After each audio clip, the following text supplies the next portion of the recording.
En bord de Seine, depuis un quart de siècle, se trouve un endroit servant de pont entre la France et le Japon.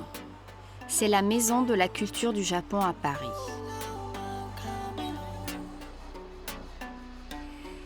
Allons jeter un coup d'œil à l'intérieur.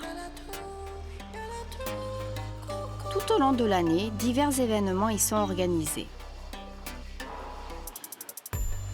Ici, c'est une exposition sur la série animée Goldorak, diffusée dans les années 70 à la télévision française, qui a connu un franc succès. Et non, franchement, c'est superbe, c'est plein de nostalgie, ça fait retomber en enfance. Pour nous, c'était important aussi d'organiser une exposition dans un lieu comme la Maison de la Culture du Japon à Paris, parce qu'on voulait aussi qu'il y ait une dimension culturelle. Et puis Goldorak, c'est vraiment le symbole de cet échange de culture entre la France et le Japon. Le riz à saké au Japon. Alors pour ceux qui ne connaissent pas trop, le riz à saké... Ici, c'est une présentation culturelle du saké, produit à partir de riz. Le saké est également populaire en France. Les participants ont pu découvrir sa longue histoire. Moi, je trouve que c'est super parce que ça permet à des Français de découvrir une partie de la culture japonaise qu'on ne connaît pas forcément. Le bâtiment héberge aussi une bibliothèque qui propose des livres et des magazines sur la culture japonaise. Œuvres littéraires, mangas ou encore livres d'art, on y compte près de 25 000 ouvrages. Au 5e étage, on trouve même un pavillon pour la cérémonie du thé.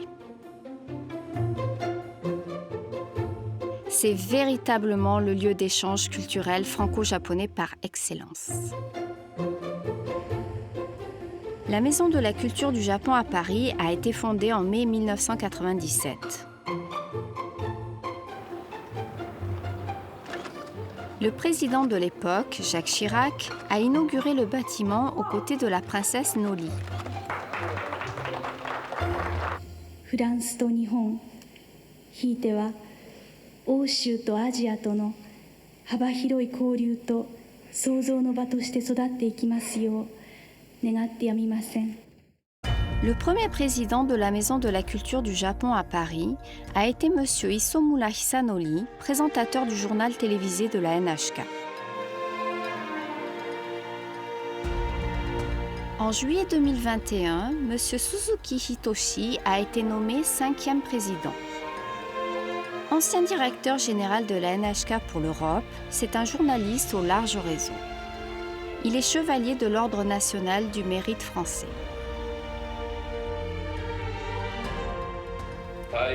Shibusawa Ken, l'arrière-arrière-petit-fils de Shibusawa Eiichi, lui a posé quelques questions. Vous avez récemment été nommé nouveau président, juste au moment où les Jeux olympiques et paralympiques de Tokyo se sont terminés et le relais a été passé à Paris. Je pense qu'à Paris, comme au Japon, de telles occasions d'attirer l'attention du monde entier sont rares. Et je pense que ce sera un moment important pour promouvoir la culture japonaise depuis Paris. Comment les Français voient-ils la culture japonaise ?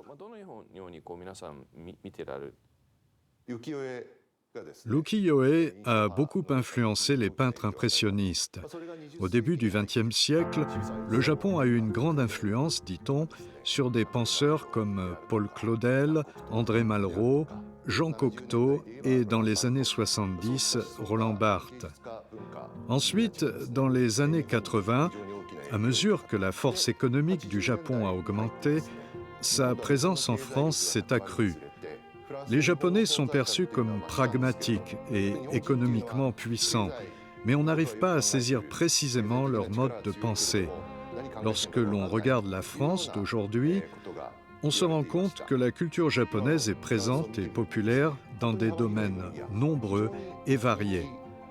Je pense que la culture japonaise n'a jamais été acceptée par autant de générations différentes qu'aujourd'hui.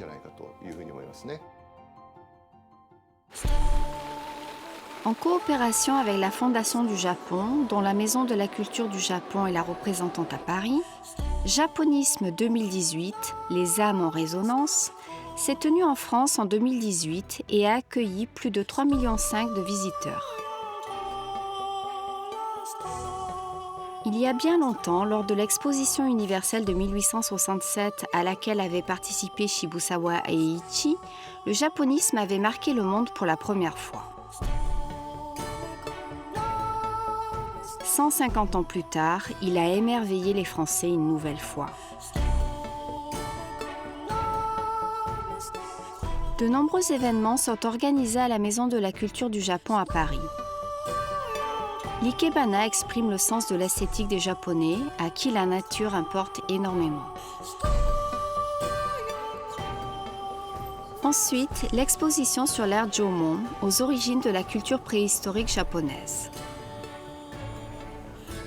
Cette culture, vieille de 10 000 ans d'histoire, autosuffisante, riche spirituellement et créative, a su séduire le public français.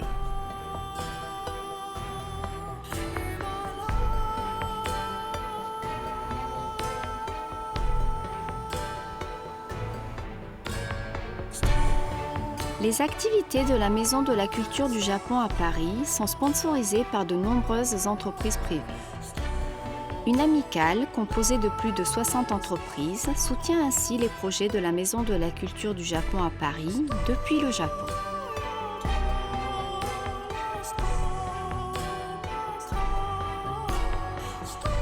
Depuis 2019, la ligne directrice de l'activité de la Maison de la Culture du Japon à Paris et de son amicale est guidée par une philosophie importante, la boussole de la communauté internationale.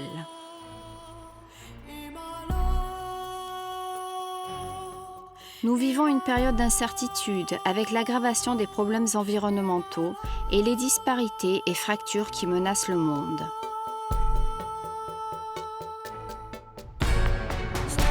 Au travers de ces échanges culturels, la Maison de la Culture du Japon à Paris a la volonté de devenir une boussole, un guide qui respecte la diversité et indique une voie à suivre à la communauté internationale. Notre vision à moyen terme est de créer une boussole de la communauté internationale. La société actuelle est confrontée à des problèmes d'envergure mondiale, tels que les problèmes environnementaux liés au changement climatique, mais aussi les guerres ou les conflits ethniques ou religieux, comme en Afghanistan, ainsi que les divisions sociales résultant des disparités économiques.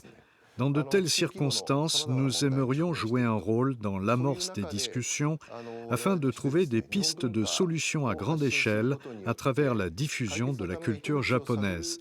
Par exemple, pour la société occidentale, la nature est quelque chose à conquérir. À l'opposé, le Japon accorde une grande importance à la coexistence avec la nature depuis l'Antiquité. On se demande si la découverte de l'essence de la culture japonaise, à savoir une société qui valorise le recyclage complet et que le mot mottainai représente bien, ne pourrait pas inspirer la résolution de divers problèmes auxquels notre monde est confronté.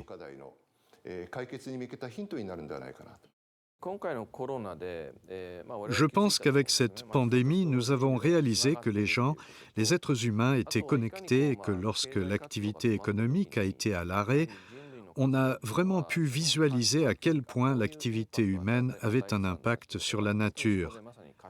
Je pense que la coexistence avec la nature, c'est-à-dire dans le langage d'aujourd'hui une société durable, est propre au sens esthétique du Japon.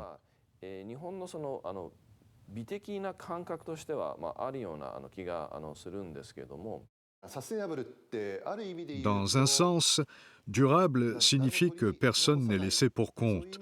En ce sens, je pense que la culture, c'est quelque chose qui naît d'abord des gens et du cœur des gens.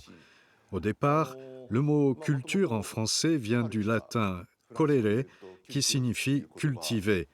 Après tout, la culture ne commence-t-elle pas en cultivant le cœur des gens ? Et pour pouvoir cultiver, il faut bien évidemment des outils, du savoir-faire, des personnes qui cultivent, ainsi que des médiateurs. Si cette maison de la culture du Japon à Paris pouvait être un lieu qui cultive littéralement le cœur des gens, ce serait formidable.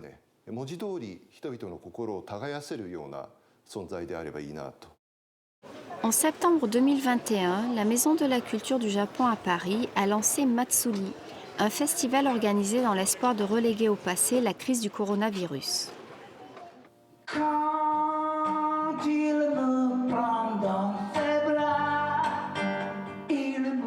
Tsuji Jinsei vit en France depuis 19 ans.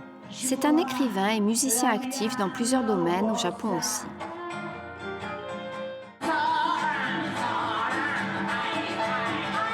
Ce soir-là, la Maison de la Culture du Japon à Paris a réuni M. Tsuji et un groupe de Français qui jouent du taiko, le tambour japonais.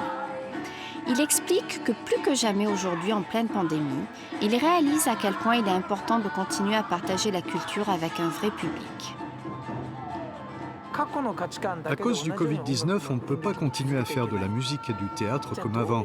Alors, quand je me suis demandé ce qu'on pouvait faire, m'est tout de suite venu à l'esprit le mot Matsuri.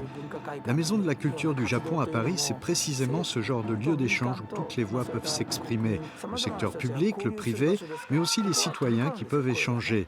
Après tout, c'est un endroit qui est équipé pour nous permettre d'entendre toutes ces voix. On peut y émettre et y recevoir des opinions. C'est pour ça que ce lieu est si important. À la Maison de la Culture du Japon à Paris, les divers échanges entre la France et le Japon se poursuivent.